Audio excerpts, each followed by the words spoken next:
Muy buenos días, tengan todos ustedes y le damos la bienvenida a un servicio dominical, un tiempo muy especial, un tiempo donde vamos a poder alabar con toda libertad, con alegría de corazón a nuestro Dios y Creador del universo. Quiero empezar leyendo dos pasajes de la palabra de Dios.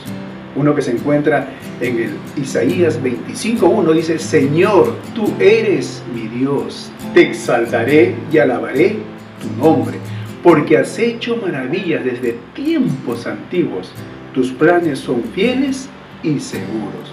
Qué preciosa palabra, ¿no? Y el otro pasaje se encuentra en el Salmo 156, que todo lo que respire, alabe al Señor. Aleluya, alabado sea el Señor. Qué hermoso tiempo que Dios nos regala, el poder estar como iglesia, como el cuerpo de Cristo, juntos, reunidos, ahí desde la comodidad de sus hogares. Vamos primero, antes de alabar, a orar, para poder dejar todo esto en la mano de Dios, que Él se enseñoree, que Él se glorifique en cada corazón, en cada vida, en cada persona que en este momento nos están viendo a través de este medio tan importante que son las diferentes plataformas de las redes sociales. Así que gracias, María, por permitirnos ingresar a sus hogares y poder llevarles este servicio de todo corazón para que lo disfruten en el Señor. Vamos a orar. Padre eterno, quiero agradecerte por este tiempo, por este momento el cual tú nos regalas para poder alabarte, para poder agradecerte, para poder magnificar tu santo y glorioso nombre, para poder, Señor, delante de ti derramar nuestro corazón y nuestro espíritu, poder decirte que te amamos, que te adoramos, que te alabamos, porque tú eres merecedor de toda alabanza. Señor, nuestra gratitud lo ponemos delante de ti como una muestra de nuestro amor hacia ti, Padre eterno. Padre bendito, queremos que tú en cada corazón, en cada vida, en este día te enseñorees, toca su corazón a través de la alabanza, a través de la palabra, de toda acción que hagamos a través de este servicio, sirva de bendición para cada vida y para cada corazón. Señor, gracias por regalarnos y ponemos delante de ti este servicio y la vida de cada persona que nos está viendo a través de este medio. Gracias, Padre eterno, por tu grande amor y misericordia. ¿Qué vamos a alabar de Dios? Su carácter, su naturaleza, porque Él a través de todo esto cada día nos muestra su amor. Su poder está a favor nuestro, su gracia, su misericordia, el poder de su amor hacia nosotros, el protegernos, el proveernos, el cuidarnos, el que está cada día Él siempre viendo por cada necesidad y aún consolándonos en los momentos tan difíciles cuando uno está pasando. Y en este tiempo, más aún, Dios está al lado nuestro. Él es nuestro estandarte y razones suficientes para poder alabarle y exaltar. Así que digámosle al Señor: tú eres la única razón de existir. Alabemos al Señor. Eres tú la única razón de mi adoración, oh Jesús. Eres tú la esperanza que anhelé tener, oh Jesús. Confío en ti, me has ayudado, tu salvación me has regalado. Hoy hay gozo en mi corazón, con mi canto te alabaré, te alabaré, te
Dispongamos nuestro corazón para estar en un momento de adoración al Señor, reconociendo que Él es un Dios santo, anhelando siempre estar en su presencia.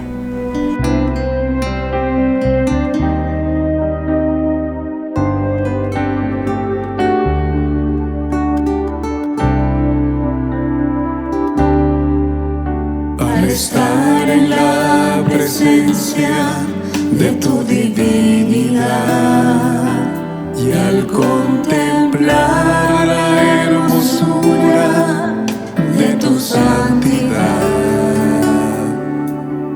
mi espíritu se alegra en tu majestad. Te adoro a ti, te adoro a ti, cuando veo la grandeza de tu dulce amor y compruebo la pureza de tu corazón. Mi espíritu se alegra en tu majestad.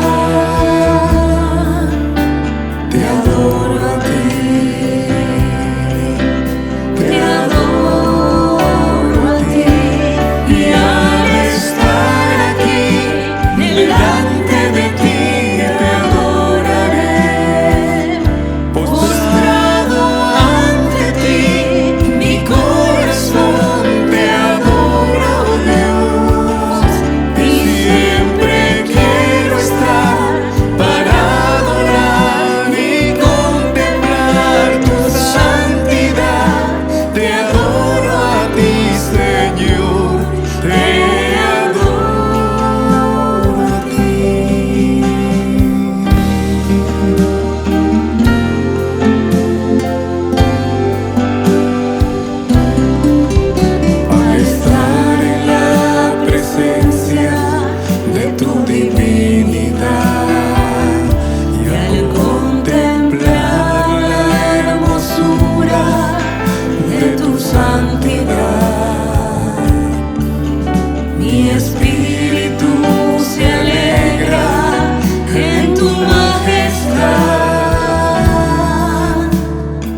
buenos días.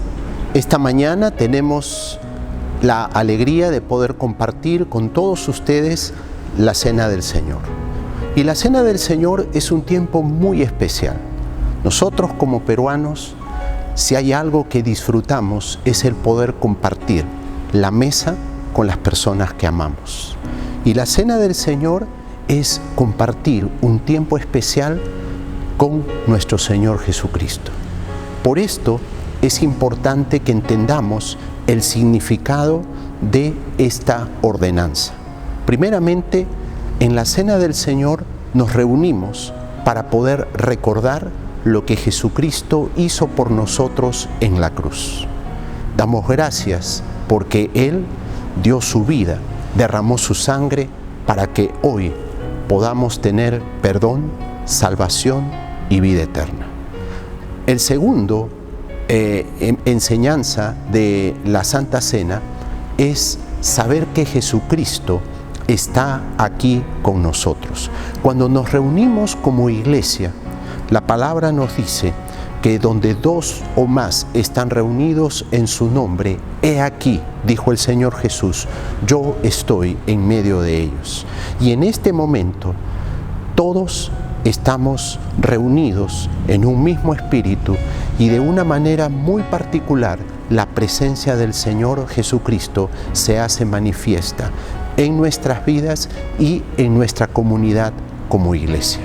Y la tercera enseñanza de la Santa Cena es que es un tiempo de preparación para el día cuando ya no será el pastor quien presida, sino que estaremos participando del pan y el vino en la presencia del Señor. Y allí el mismo Señor Jesucristo presidirá la cena y estaremos con Él. Por esto la cena es un tiempo muy especial porque nos recuerda lo que Jesucristo hizo, lo que Jesucristo está haciendo en medio de nosotros hoy y lo que disfrutaremos cuando estemos en su presencia. Dado que participar de la cena es entrar a la presencia del Señor y tener un tiempo especial con Él, es importante prepararnos. Y cuando hablamos de prepararnos significa evaluar cómo está nuestra comunión con Él, cómo está nuestra vida en relación con nuestro Señor. Esto tiene un propósito. Pablo dice que cada uno de nosotros debe probarse antes de participar de la mesa del Señor.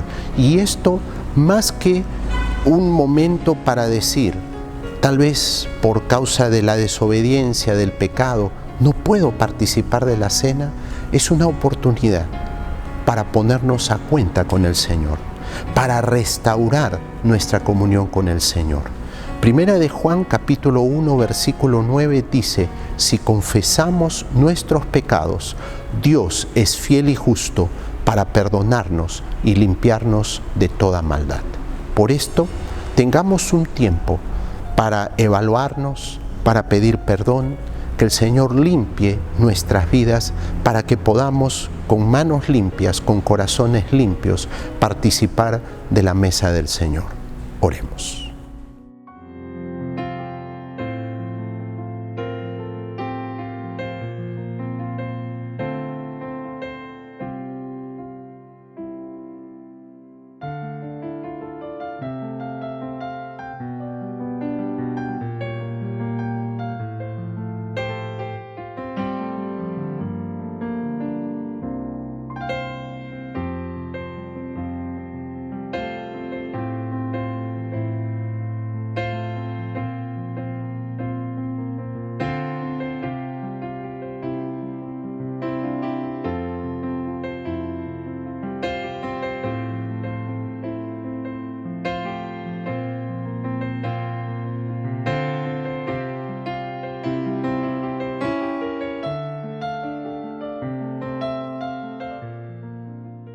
La palabra del Señor nos dice en 1 de Corintios, capítulo 11, versículos 23 en adelante lo siguiente. Porque yo recibí del Señor lo mismo que os he enseñado, que el Señor Jesús, la noche que fue entregado, tomó pan. y habiendo dado gracias, lo partió y dijo: tomad y comed, porque esto es mi cuerpo, que por vosotros es partido. Participemos del pan.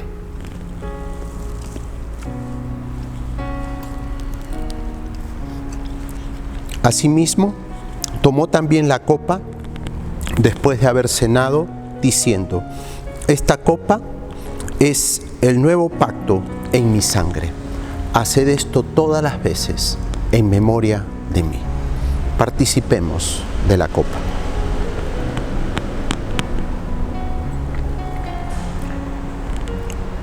Oremos.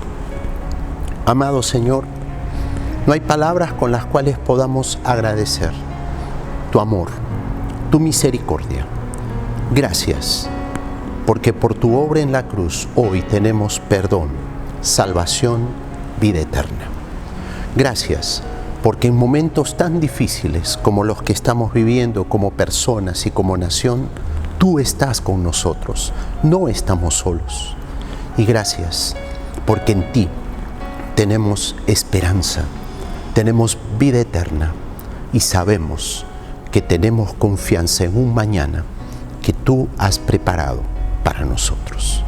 Oramos, Señor, por nuestros hermanos que están debilitados, desanimados, enfermos. Oramos por nuestra nación, el Perú, que tú tengas misericordia, Señor, y que permitas, Padre, que el número de contagiados, el número de muertos baje, y que tú en tu gracia y en tu misericordia permitas que muchos en estas circunstancias difíciles conozcan tu palabra, pongan su fe en Jesucristo y que tú puedas sanar, restaurar física y espiritualmente a miles y a millones en nuestra nación. Te lo pedimos en el nombre de Jesucristo. Amén.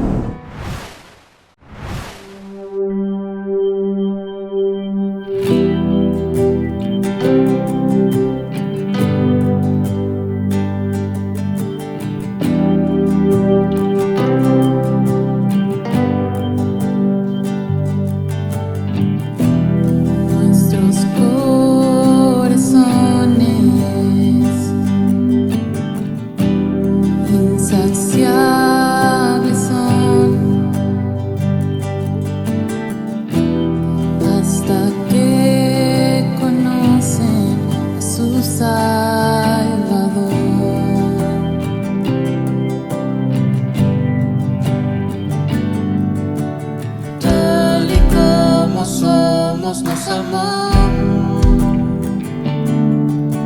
y hoy nos acercamos sin temor. Él es el agua que al beber nunca más tendremos sed. Jesucristo basta, Jesucristo basta. Mi castigo recibió, su herencia me entregó. Jesucristo basta, Jesucristo basta.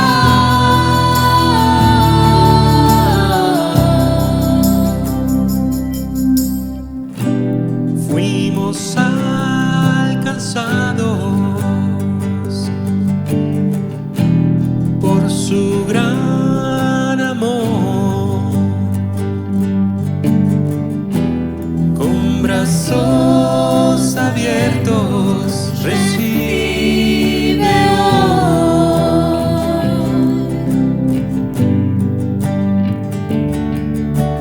Tal y como somos nos amó y hoy nos acercamos sin temor. Él es el agua que al beber nunca más tendremos sed.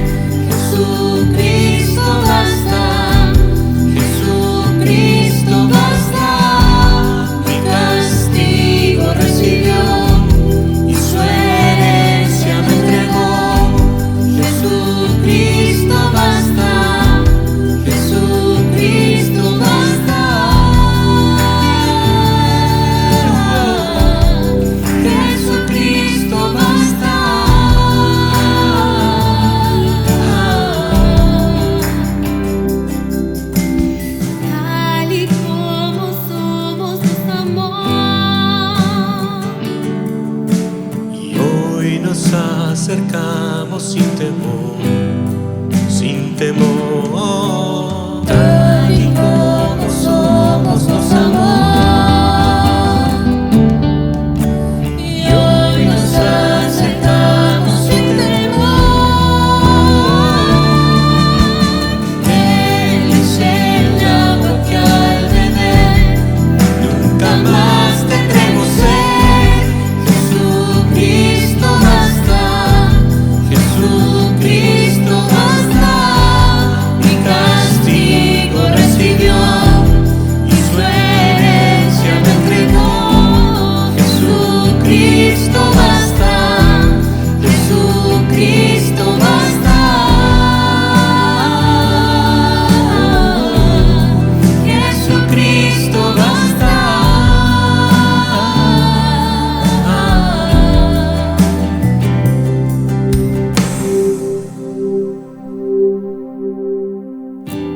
Ahora hay un futuro y esperanza fiel. En su amor confiamos, hay descanso en él.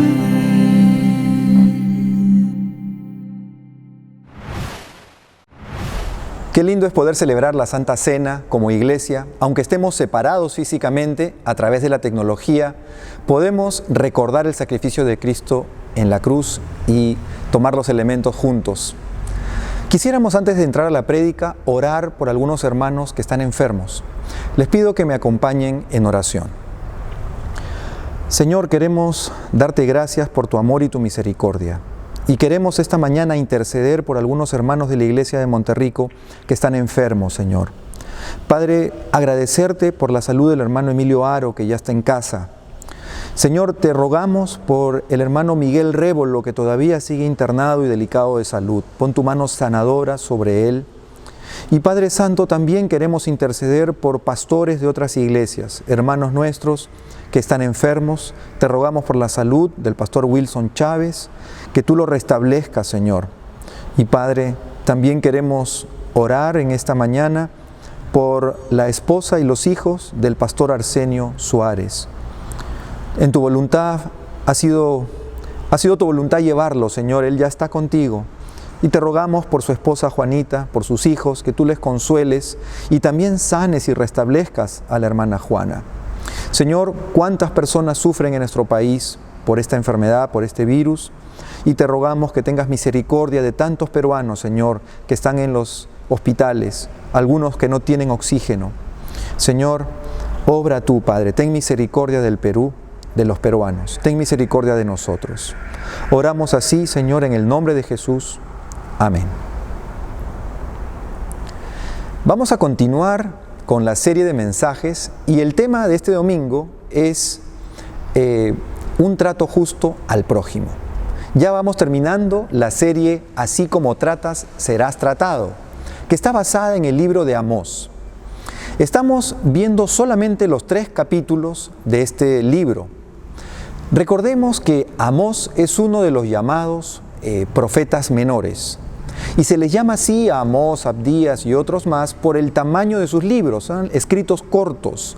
Sin embargo, no dejan de ser importantes. Más aún, yo diría, de toda actualidad. El mensaje del profeta Amós está totalmente vigente. Como nos había explicado el pastor Roberto al inicio de esta serie, Amós era un pastor, era un hombre sencillo, un hombre de campo, era agricultor también y pastor, al que Dios llama al ministerio.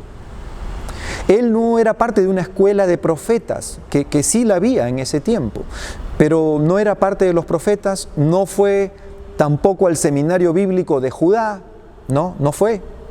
Pero Dios lo llamó al ministerio, Dios le habló y él fue obediente a ese llamado. Y esto es digno de resaltar, porque la tarea que se le encomienda a Amós era una tarea difícil. Él tenía que ir al reino del norte llevando un mensaje de juicio, de castigo divino. Y esto era muy desafiante por 2 razones.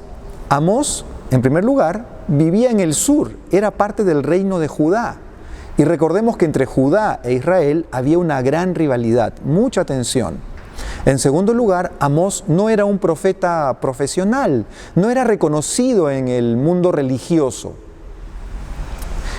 A pesar de estos desafíos, Amós fue obediente y fue a llevar el mensaje que Dios le encomendó.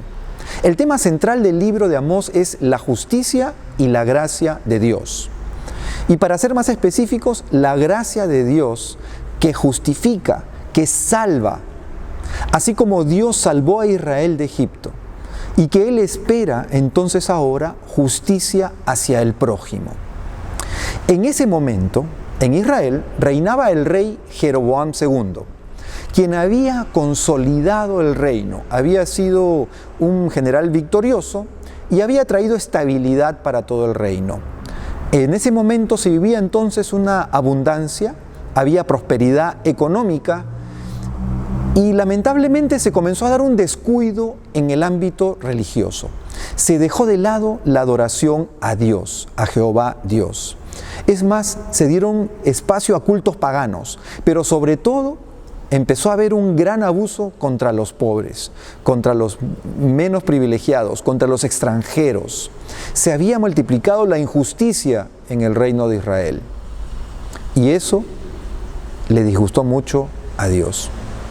Nuestro texto se encuentra en Amós 3, del 1 al 8. Y vamos a leer de la Reina Valera contemporánea conforme nos toque. Y he dividido este pasaje en 3 partes. En primer lugar, Dios llama la atención a su pueblo Israel, versículos 1 y 2. La segunda parte, Dios anuncia su juicio por las injusticias del pueblo, versos 3 al 6.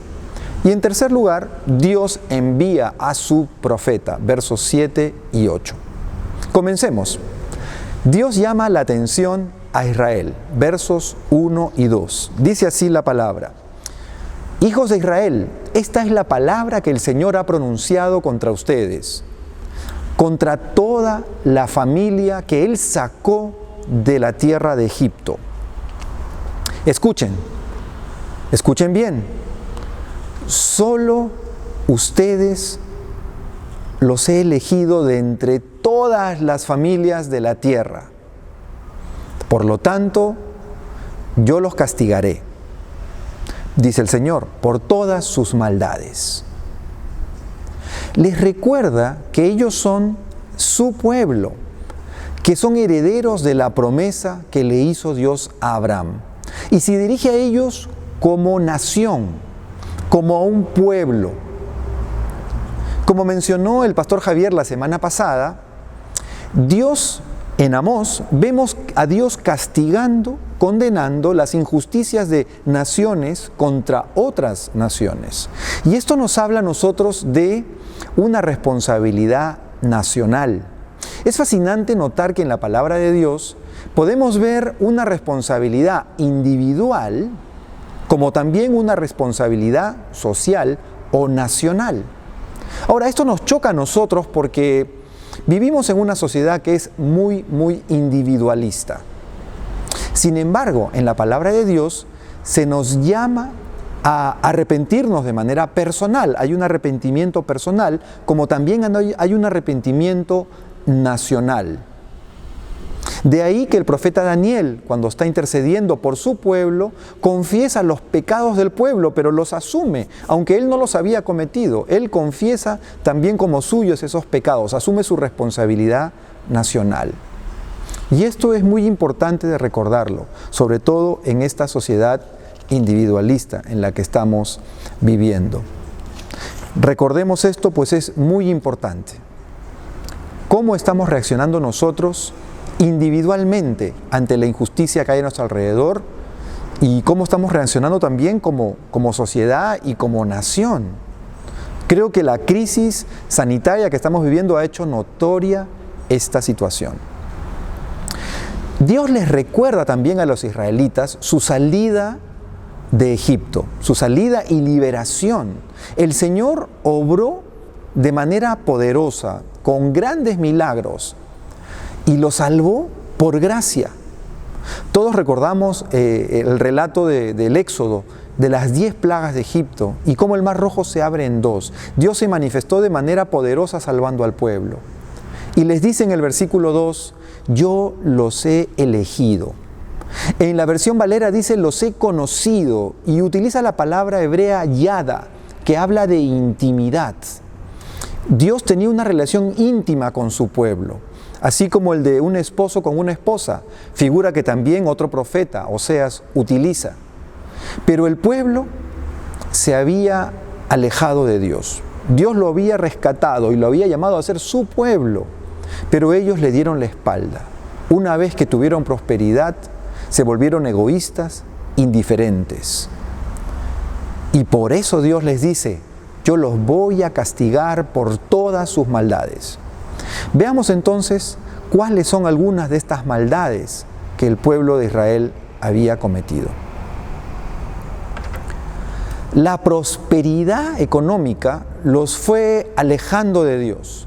Ellos pensaron que lo que tenían se debía gracias a su esfuerzo, a que ellos habían trabajado duro por conseguir eso. Pero luego, por esa prosperidad, comienzan a relajarse espiritualmente, comienzan a aceptar cultos paganos y comienzan a adorar a otras deidades de países vecinos. Dioses como Baal, el dios del clima, la diosa de la fertilidad, Aserá o Astartet, y también Anat, el dios de la guerra. Esto agrava las injusticias que se daban para con el pueblo. Pero notemos la relación entre idolatría, paganismo e injusticia. Estos cultos paganos tenían una visión deshumanizante de las personas. Algunos de estos cultos incluso incluían el sacrificio de bebés. Es decir, ya no se veía al hombre como imagen de Dios, sino simplemente como una persona a disposición de los dioses, como un grupo de células que no tenía valor. Y esto realmente molesta a Dios, lo indigna, porque Él ama al ser humano y porque el abusar contra el prójimo y sobre todo contra el más pobre es una gran injusticia que Dios castiga. Y bueno, se alejaron del único Dios verdadero, de Jehová Dios, su Salvador. Y es por eso que Dios decide castigar al pueblo de Israel. Ese es justamente nuestro tema, el de dar un trato justo al prójimo y la responsabilidad social que también nosotros tenemos como cristianos. Ese es el gran desafío que tenemos por delante. El pueblo de Israel había fallado al ser sal y luz. Las denuncias de Amós y de los profetas son tan actuales que pareciera que uno está leyendo el periódico, que está viendo las noticias del día, ¿verdad? Corrupción, injusticia, jueces corruptos, abuso con el pobre, violencia contra la mujer. Las mismas injusticias de antaño las vemos hoy día. Los israelitas estaban abusando de los demás. Estaban abusando de los más necesitados. Aunque ellos mantenían una religiosidad, era solo apariencia. Es decir, ellos iban a su templo, cumplían con sus rituales y sacrificios. Miremos lo que dice Amós en el capítulo 5. Odio todos sus grandes alardes y pretensiones, la hipocresía de sus festivales religiosos y asambleas solemnes. No aceptaré sus ofrendas quemadas ni sus ofrendas de grano, ni siquiera prestaré atención a sus ofrendas selectas de paz. Fuera de aquí con sus ruidosos himnos de alabanza, les dice, no escucharé la música de sus arpas. ¿Qué tal reproche? Y en Amós 5, 11 al 12 les reclama, les dice, pisotean a los pobres, robándoles el grano con impuestos y rentas injustas. Por lo tanto, aunque construyan hermosas casas de piedra, nunca vivirán en ellas. Aunque planten viñedos exuberantes, nunca beberán su vino, pues yo conozco la enorme cantidad de sus pecados y la profundidad de sus rebeliones. Ustedes oprimen a los buenos al aceptar sobornos y privan al pobre de la justicia de los tribunales. El abuso contra los pobres, las injusticias eran tan groseras que Dios envía a sus siervos los profetas para llamar al arrepentimiento, y para un juicio si es que no se arrepentían. Ellos habían endurecido su corazón, la ambición los había cegado, no tenían reparo en pisotear al pobre, en robar a los más desvalidos de su sociedad. Dios espera que los que creen en Él sean justos como Él es justo. Como creyentes nosotros tenemos la responsabilidad de tratar bien a nuestro prójimo, pero de aún también de reclamar por el que no puede reclamar. Proverbios 31, en el capítulo 8, dice en la versión Dios habla hoy: levanta la voz por los que no tienen voz, defiende a los indefensos. Y en Miqueas 6:8 se nos dice: hombre, el Señor te ha dado a conocer lo que es bueno y lo que Él espera de ti, que no es otra cosa que hacer justicia, amar la misericordia y humillarte ante tu Dios. La palabra hebrea para justicia es mishpat, que significa dar a la gente lo que se le debe: protección, cuidado o castigo. También la palabra implica un trato equitativo al prójimo. El pastor y también prolífico autor Tim Keller escribió lo siguiente: a Israel se le encargó crear una cultura de justicia social para los pobres y vulnerables, porque este era el modo en el que la nación podría revelar la gloria y el carácter de Dios al mundo. Deuteronomio 4 del 6 al 8 es un texto clave en donde se le dice a Israel que debe guardar los mandamientos de Dios para que todas las naciones del mundo miren la justicia y la paz de su sociedad, basadas en las leyes de Dios, y sean atraídos por la sabiduría y la gloria de Dios. Israel falló en esto. Ahora nos toca a nosotros ser luz y testimonio al mundo que nos rodea. Debemos de reflejar la justicia de Dios. Como cristianos somos llamados a mostrar ese amor y misericordia para con los más necesitados. Y existen 4 grupos: el pobre, el huérfano, la viuda y el extranjero. Algunos lo llaman el cuarteto de necesitados. Y hay una buena razón por la que tenemos que defenderlos, porque Dios mismo se presenta como el defensor de ellos. Esto lo encontramos en varios pasajes del Antiguo Testamento, y por cuestión de tiempo vamos a mencionar solamente 2.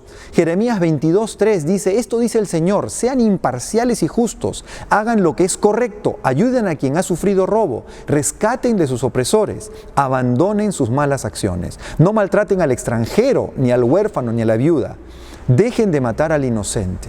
Y en Zacarías 7, 9, 10 dice: el Señor de los ejércitos celestiales dice: juzguen con imparcialidad y muestren compasión y bondad el uno por el otro. No opriman a las viudas, ni a los huérfanos, ni a los extranjeros, ni a los pobres. Tampoco tramen mal unos con otros. El profeta Isaías en el capítulo 10 dice exactamente lo mismo. Llama la atención a los jueces injustos que emiten leyes injustas y privan a los pobres de la justicia.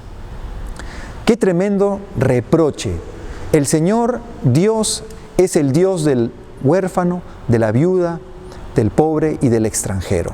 Israel era el único pueblo en la antigüedad en el que su Dios se identificaba con los más desvalidos, con los vulnerables. En todos los demás imperios, los dioses tenían asociación con los reyes, con los gobernantes. ¡Qué diferencia!, ¿no? Ese es nuestro Dios. Pero por supuesto que Dios ama a todos, tanto a ricos como a pobres, y quiere que todos se salven. Y vamos a ver en la Biblia que Dios usa tanto a rico como pobre. Por ejemplo, Isaías venía de una buena familia y desarrolló su ministerio profético en la corte del rey. Amós era un hombre humilde, un pastor de ovejas, pero Dios le utilizó. Ahora, esta enseñanza que la vemos en el Antiguo Testamento continúa en el Nuevo Testamento. Vemos a Jesús condenando el abuso de los fariseos aprovechándose de las viudas en Mateo 23:14. Durante todo su ministerio, Él mostró una compasión por los pobres. Él resucita al hijo de una viuda que hubiera quedado desamparada. Y luego en Mateo 25 vemos ese discurso del final de los tiempos, del juicio de las naciones, donde Él dice que va a recibir y acoger a aquellos que dieron de comer al hambriento, que hospedaron al extranjero, que atendieron al necesitado. Y esto es un gran desafío para nosotros, hermanos. Los discípulos continuaron con esta enseñanza y con esta actitud de predicar el Evangelio, pero atender a los pobres. En Hechos 6, por ejemplo, vemos cómo se atendían a las viudas. Y Pablo, en 2 de Corintios, recoge una ofrenda para los pobres en Jerusalén. Ahora, es impresionante cómo algunas cosas no cambian. Y este cuarteto de desvalidos sigue siendo el mismo hoy, en el Perú como en el mundo. La mujer sola, la viuda, el pobre, el huérfano y el inmigrante. Solamente en el Perú la pobreza va a aumentar del 20 al 27% debido a la pandemia, según un informe de Macroconsult. En el 2020 tuvimos en el Perú 132 feminicidios, según la Defensoría del Pueblo, y en todo el mes de enero ya van 14. Tenemos más de 1 millón de inmigrantes venezolanos en nuestro país.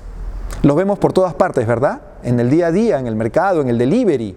¿Y cuánto se les maltrata, se les insulta? A veces hasta balazos los reciben, como vimos en las noticias. No caigamos en el discurso xenófobo. Los que hemos vivido en otro país sabemos lo difícil que es estar lejos de la patria, de la familia, de los amigos, y la bendición que es encontrar una mano amiga en tierra extraña. Seamos esa mano amiga, tratémosle con respeto.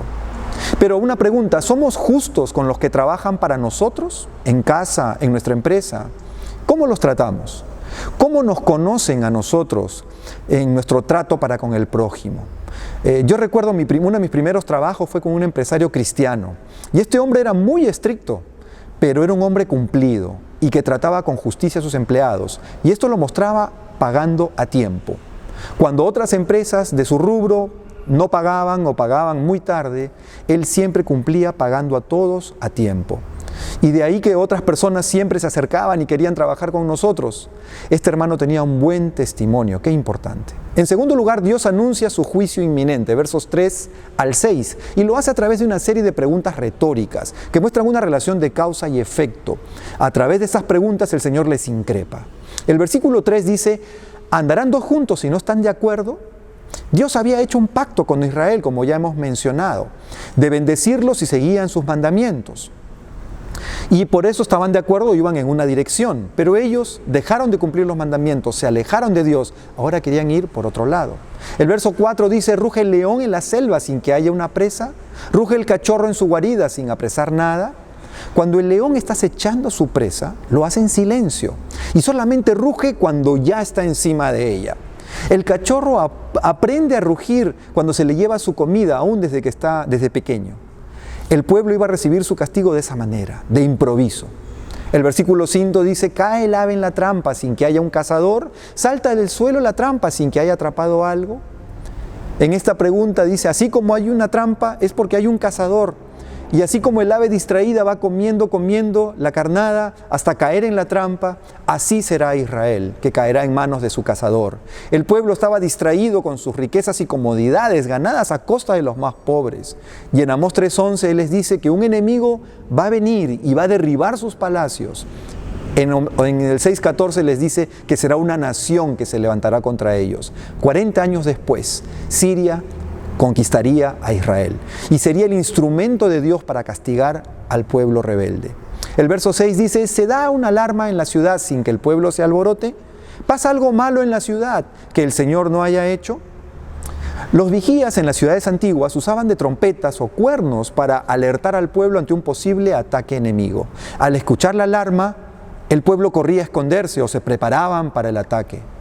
Y así les va a llegar de improviso el juicio de Dios. La segunda parte de este versículo puede ser algo intrigante, ¿no? ¿Habrá algún mal que Jehová no haya hecho? Ahora bien, Dios es soberano y nada escapa a su control. Recordemos las relaciones de causa y efecto que vienen mencionando el profeta. Israel había pecado y por lo tanto le correspondía un castigo. El Señor había hecho un pacto con su pueblo. El detalle de este pacto está en Deuteronomio, de los capítulos 27 al 29, donde había promesas de bendición si obedecían sus mandamientos, y también una maldición si es que no guardaban la ley divina, y aún el castigo y la invasión, que es lo que ellos sufrieron. Israel no se arrepintió. Por lo tanto, Dios utiliza a Siria, permite que Asiria los conquiste. Hermanos, Dios es justo y amoroso. No confundamos las cosas. Dios es santo y Él demanda un cumplimiento de la ley y que se obedezca, y su justicia actúa. Hay dos conceptos que debemos entender, sobre todo cuando hablamos de responsabilidad social del cristiano, y son justicia y justificación. Ocurre que en algunas iglesias se enfatiza mucho la ayuda social. Y se hace un énfasis en la justicia, se habla de justicia social, de equidad, de ayuda al pobre, cosas que están muy bien, pero se olvidan de la justificación por la fe. Y por otro lado tenemos otras iglesias donde el énfasis está en la justificación, en la predicación del evangelio para la salvación del alma, pero se olvidan de hacerle justicia al pobre, a la viuda, al huérfano y al inmigrante. Nosotros debemos entender la correcta relación entre ambas. Debemos de entender lo que es la justificación por la fe, esta doctrina maravillosa, enseñada por Pablo en Romanos, rescatada por Lutero y Calvino durante la Reforma, que nos dice que somos pecadores y que estamos condenados, pero que Dios, en su misericordia, envía a Jesús, quien muere en la cruz y carga con nuestros pecados. Nuestros pecados son cargados en Cristo. Y Jesucristo cumple la justicia de Dios. Y la justicia de Cristo es ahora traída a nosotros. Y por eso, por gracia y por fe, yo soy salvo. Y porque he recibido entonces la justicia de Dios, puedo yo ahora hacer justicia a mi prójimo. Es muy importante que entendamos la relación entre la justificación y la justicia para con el prójimo.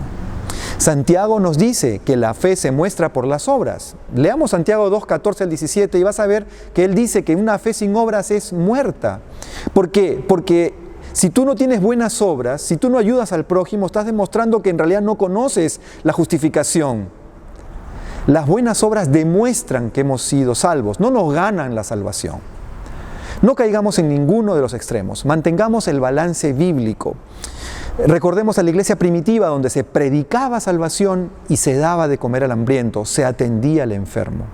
A propósito, ¿sabías que el primer hospital que se fundó en Occidente fue en Roma en el 390 y fue gracias a una mujer cristiana, una mujer noble que se convirtió, Fabiola? Al enviudar ella dona toda su riqueza y construyen un hospital para atender a los más pobres. En tercer lugar, Dios envía a su profeta.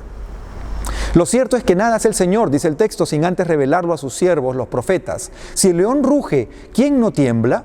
Si el Señor habla, ¿quién no profetiza? Amós les recuerda que Dios habla a través de sus profetas.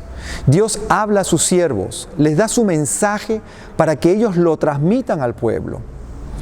Esto me recuerda el pasaje de Génesis 18, cuando Dios está con Abraham y le dice, ¿cómo le ocultaré lo que voy a hacer con Sodoma y Gomorra? El verso 8 dice que el león ruge, ha rugido el león de la tribu de Judá. Dios ha hablado y ha emitido su juicio. ¿Cómo puede el profeta callar? Él tiene que cumplir con su encargo de llevar ese mensaje, aunque sea difícil, aunque sea duro, el juicio debe ser anunciado. Esto nos recuerda a nosotros que como creyentes tenemos un rol profético. Todos nosotros, hermanos, no solamente el pastor o el misionero. El apóstol Pedro nos dice en 1 de Pedro 2:9 que en Cristo somos un pueblo de Dios, nación santa, sacerdotes escogidos para llevar este mensaje a todo el mundo.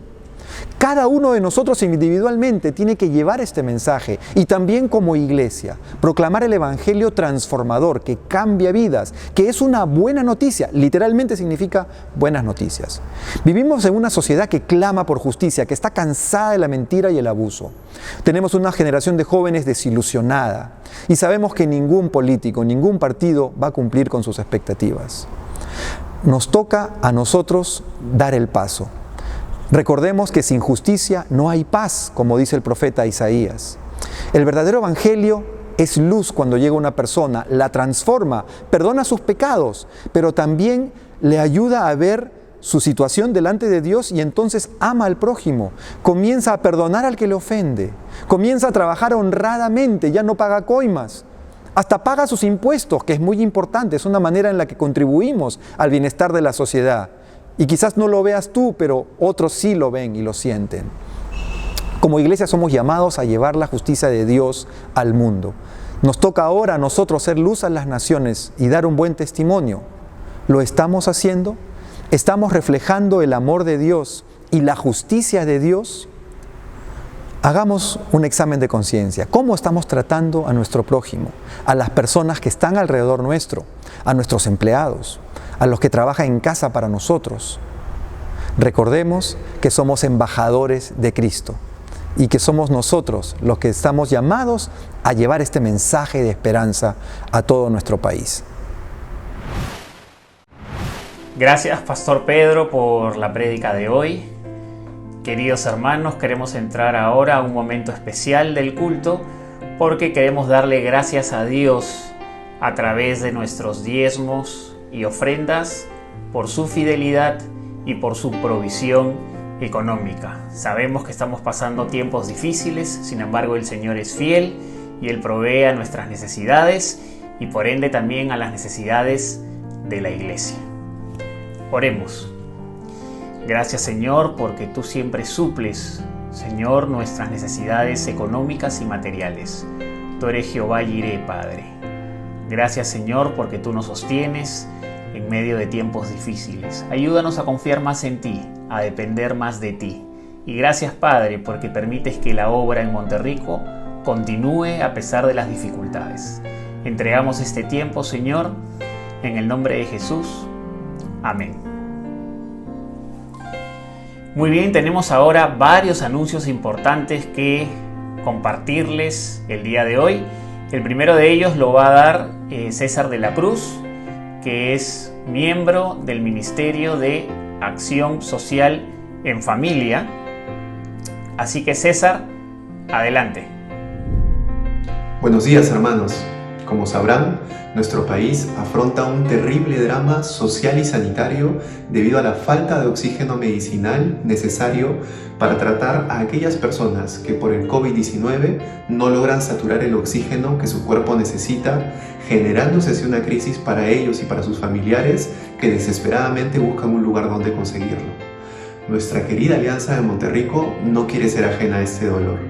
Y debido a que irremediablemente tendremos esta situación por varios meses más, convocamos a todas las personas dentro y fuera de nuestra iglesia a sumarse a la campaña El Oxígeno es Vida, que buscará, a través de donaciones, comprar concentradores de oxígeno para ponerlos a disposición de quienes más lo necesitan.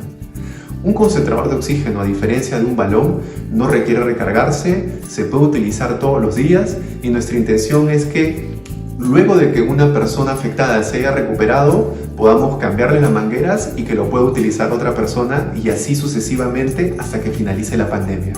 Al término de la misma, donaremos todos los concentradores que tengamos a centros de salud para que su utilidad se siga estirando a través del tiempo y se siga multiplicando.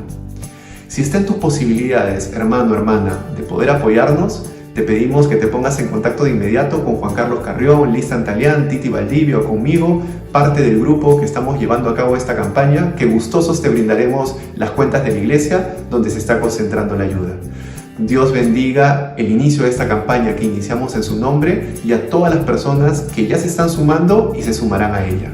Muchas gracias. Muchas gracias, César, por este anuncio tan importante que has dado y la verdad animamos a toda la congregación a poder participar de la misma. Queremos también contarles y comunicarles otros anuncios muy importantes de nuestra iglesia que tenemos para esta semana. Les queremos informar que este año nuevamente tendremos nuestra asamblea anual de iglesia en modalidad online. Tomen nota porque la fecha va a ser el jueves 8 de abril a las 9 de la noche. La lista de miembros hábiles, así como los requisitos y el formulario de inscripción virtual para participar en esta asamblea anual, estarán siendo compartidos a través de nuestros grupos y redes. Les recordamos que deben inscribirse con anticipación para recibir el link de conexión. Ahora, este anuncio es para todos los salmistas. Les contamos que ya estamos trabajando en nuestro segundo alma digital. Te invitamos a participar a esta reunión de lanzamiento que se realizará el 23 de marzo, donde te contaremos qué debes hacer para tener invitados, cómo participar y además te enterarás de algunas otras novedades, así como las fechas de la motivación y del encuentro. No faltes. Atención a todos los papás y mamás con hijos de 7 a 9 años. Estamos ofreciendo un taller para padres del 8 al 10 de marzo, donde aprenderán sobre el momento en el que se encuentra el niño en su formación psicosexual, además de los principios del diseño original y los temas de sexualidad que debemos enseñarles según su edad. Invitamos a los padres a inscribirse directamente en la web fundacionamalos.org. Y finalmente queremos invitar a todos los varones a nuestro próximo encuentro de caballeros ECA. Esta temporada continuaremos en modalidad virtual. El tema será Vivir con honor, hombres con actitudes diferentes. Será el sábado 27 de marzo de 9 a 10:30 de la mañana. Se pueden inscribir con Pepe Vega a su WhatsApp, el cual figura en pantalla. Muchas gracias, hermanos, por su atención y los dejamos ahora con la parte final. Bueno, llegó el tiempo de despedirnos, pero más no de la presencia del Señor. Hemos alabado, hemos escuchado su palabra, hemos rendido nuestro corazón a Dios en alabanza y adoración, y ahora vamos pues a empezar esta semana con buen ánimo, con una buena actitud, sabiendo de que Dios está de nuestra parte. Así que vamos a despedirnos alabando al Señor con esta alabanza al que me ciñe de poder. Empecemos a alabar al Señor. Al que me ciñe de poder, aquel que mi victoria